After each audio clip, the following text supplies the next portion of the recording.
The sun hung low over the endless steppe, casting an amber glow across the grasslands as if the sky itself bowed before the rising power of a man no one yet fully understood. The wind carried dust, whispers, and the echoes of hooves, signs that a storm was building, not of weather but of conquest. In a world fractured by tribe and territory, a single vision was about to reshape continents. This was the beginning of the Mongol Empire, the greatest contiguous empire the world would ever know, stretching across lands so vast that even the most seasoned travelers struggled to imagine its span. Temujin, the man who would become Genghis Khan, once stood alone on the same steppe where the evening light now painted the horizon. He had known hunger, betrayal, and captivity. He had felt the sting of winter winds and the loneliness of leadership before he had loyal followers. But it was in these hardships that his resolve hardened. Every challenge taught him a lesson. Every loss shaped his strategy. By the time he united the Mongol tribes, the world had no idea that a force unlike any other was about to reshape history. The year was 1206 when he received the title, Genghis Khan, the universal ruler. Around him, the most formidable horsemen on earth gathered, archers who could hit a target while galloping at full speed, warriors unable to be separated from their bows even in sleep, and strategists who understood every inch of terrain they rode upon. They were not simply soldiers, they were a storm ready to break. Word of the first conquest spread like wildfire. Kingdoms on the borders of the steppe whispered anxiously of armies that moved faster than thought, that struck with precision, and that vanished before retaliation could be organized. Merchants returning from the Silk Road spoke of discipline, unity, and tactics so advanced that the old world seemed built from sand awaiting the tide. One such merchant was Arslan, a seasoned traveler who had crossed deserts, mountains, and empires. His stories of distant lands were legendary among traders. On one journey east, he witnessed a sight that froze him in awe. Tens of thousands of Mongol horsemen riding as one, dust rising behind them like the breath of a great beast. They passed him without a word, their eyes fixed forward, their movements rhythmic, their resolve unshakable. Arslan later recounted that the earth seemed to tremble beneath their hooves and that no army he had ever seen, Persian, Chinese, or Arab, moved with such frightening purpose. These warriors did not fight for land alone, they fought for destiny. The Mongols swept across Asia with a blend of discipline and innovation. Siege weapons copied from Chinese engineers, intelligence networks that spanned continents, and an unparalleled postal system carried messages from one end of the empire to the other with impossible speed. Villages and cities fell not just because the Mongols were strong, but because they were organized, adaptable, and relentless. Temujin himself was not a man who simply commanded from afar. He studied his enemies, understood their strengths and weaknesses, and rewarded loyalty harshly and fairly. His generals, such as Subutai and Jebe, became legends in their own right, strategists whose plans took years to develop and whose victories reshaped boundaries. Subutai once led campaigns thousands of kilometers away from the heartland and returned with victories that seemed unreal in their scale. By the time the Mongol Empire began to stretch beyond the steppes, it had already absorbed China's northern territories, crushed the Khwarezmian Empire under a bold and brutal campaign, and extended its shadow across Persia. The empire's borders were no longer lines but horizons. It was around this time that a young monk named Tashi from a Tibetan monastery embarked on a journey to the Mongol capital.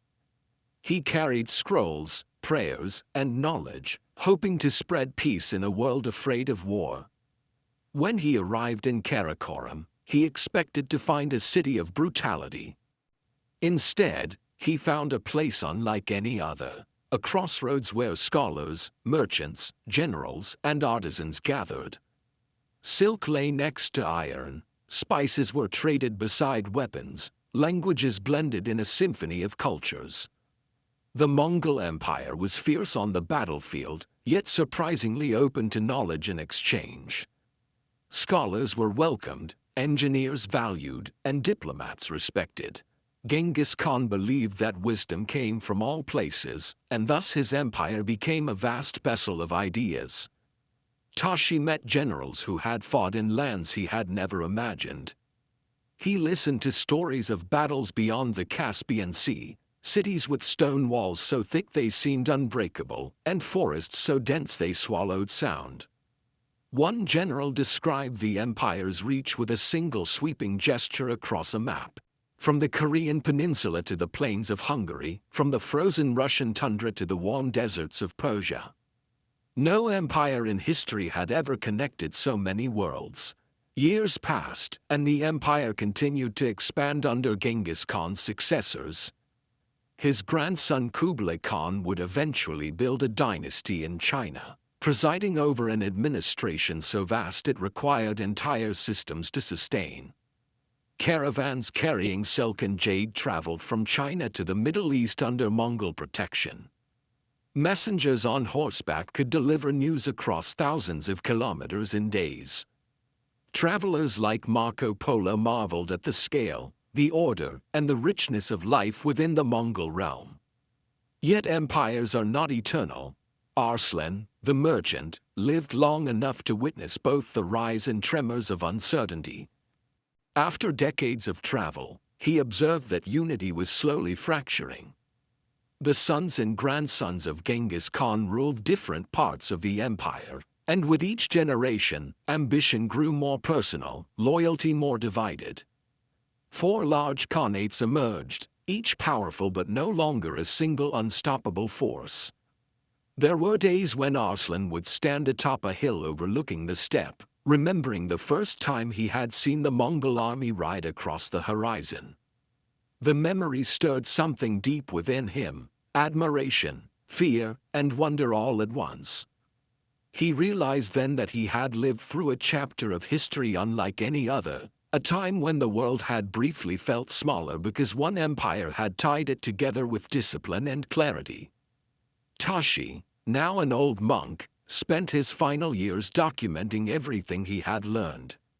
In quiet candlelit nights, he wrote of the Mongols' unmatched military strategies, their governance, their embrace of trade, and the bridges, both literal and cultural, they built across continents. His scrolls would later become treasured records for scholars studying the empire's rise and fall.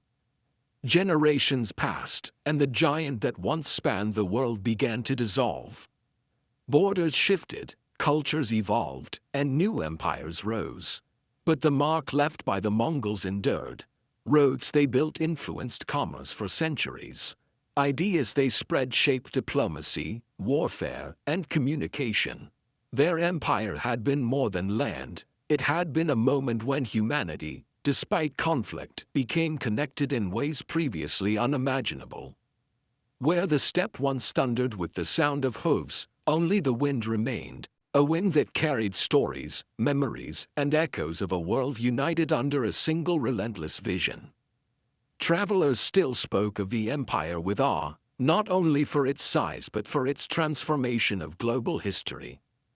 The Mongol Empire may have faded, but its legacy endured in every map drawn afterward, in every caravan that crossed a continent, and in every tale told around a fire about a time when one ruler and his horsemen reshaped the world.